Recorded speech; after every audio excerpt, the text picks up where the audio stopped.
Pakistani cricketer हैं जी हैदर अली, इन पे एक इल्ज़ाम लगा था। इंग्लैंड में एक खातून ने इल्ज़ाम लगाया था कि हैदर अली ने मुझे रेप किया है, मेरे साथ इन्होंने मुझसे ज़बरदस्ती की है। मुझे जो मैं इनसे मिली थी होटल के कमरे में जाकर, और उसके बाद मुझे अच्छा नहीं लगा, मुझे लगा कि इन्होंने मुझे उसमें मेरे साथ ज़बरदस्ती हुई है, क्योंकि उन्होंने ये कंप्लेन मिलने के कुछ दिन बाद की थी। तो जो उन्होंने कंप्लेन की थी उसका कुछ इस तरह का मामला था। जो यूके की पुलिस थी उन्होंने इनको बुला लिया था, हैदर अली को, इनको गिरफ्तार कर लिया था, फिर इनको रिहा कर दिया था, लेकिन ये कहा था कि आप इंग्लैंड से बाहर नहीं जा सकते। अब ये हुआ है कि उनको क्लियर कर दिया गया है उस केस से। पुलिस ने कहा है कि there is insufficient evidence to prove the allegations. I think वही मामला है ना, वो लड़की के साथ इनकी हेलो हाई हो गई, वो मिल लिए इन लोगों ने, उसने कुछ डिमांड की होगी, हैदर ने इनकार किया होगा, कुछ शादी की या जो भी मामला होता है, उसने जाके इल्जाम लगा दिया। तो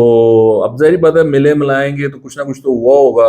अब वो आप उसको जबरदस्ती का नाम दे दें या कुछ कर दें, तो उन्होंने जाके वो इल्जाम लगा दिया और वो फिर उस पर इन्वेस्टिगेशन हो गई। लेकिन Haider Ali is lucky to get away with this. इसमें सबक ये है कि भैया, आप इस तरह के इंस्टाग्राम और इस तरह के डीएम्स को ना जवाब दिया करें, केयरफुल रहें। इस तरह के मामला बड़े सेंसिटिव होते हैं, अगर आप लड़कियों के चक्करों में इस तरह पड़ेंगे तो फिर आप तो रह गए।